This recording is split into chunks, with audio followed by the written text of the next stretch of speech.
कुछ दिन पहले सिंधुदुर्ग के जंगल में एक विदेशी महिला को पेड़ से बांध दिया गया था। महिला को अब आगे के इलाज के लिए रत्नागिरी के क्षेत्रीय मनोरोग अस्पताल में भर्ती कराया गया है। मनोचिकित्सक की देखरेख में महिला का इलाज चल रहा है। इस उपचार से महिला पर अच्छा असर हो रहा है। रत्नागिरी क्षेत्रीय मनोरोग अस्पताल की चिकित्सा अधीक्षक संघमित्रा फुले ने बताया कि उन्हें मानसिक इलाज की जरूरत है।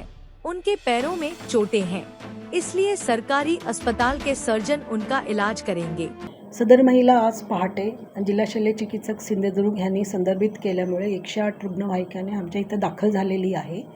तिला मानसिक उपचारची गरज आहे आणि हे सगळं जे प्रकरण घडले त्याच्यामुळे ती थोडंसं खचलेली दिसते आणि ते उपचार आम्ही इथं तिला सुरू केले। साधारण ती काय उपचाराला प्रतिसाद देते कसं? हां, ती खूप उत्तम प्रकारे प्रतिसाद देते। हे रिजनल मेंटल हॉस्पिटल आहे, 4 जिल्ह्यांना केटर करतो आम्ही, सिंधुदुर्ग, कोल्हापूर, सांगली आणि रत्नागिरी। त्यामुळं इथं आमच्याकडे संदर्भित केलेलं आहे आणि तिचं असेसमेंट, सायकॅट्रिक असेसमेंट आता अजून आम्ही करतोय आणि ऑब्झर्वेशन खाली तिला ठेवलं। आपण स्वतःची तपासणी केली? येस, मी पण केले, आमचे सायकॅट्रिस्ट पण केलेत। आणि अन्य डॉक्टर कोण येणार आहे?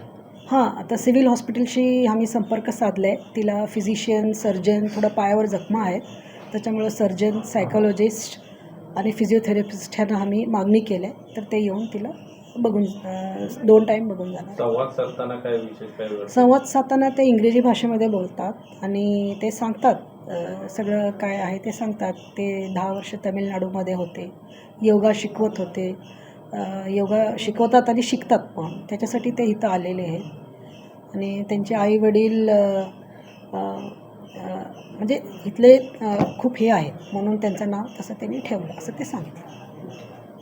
साईबाबांचे भक्त आहेत। आता प्राथमिक तुम्ही चेकिंग केल्यानंतर त्या मेंटली डिस्टर्ब आहेत असं तुम्हाला आहेत असं वाटतंय, त्यामुळं आम्ही ऑब्झर्वेशन खाली ठेवतो।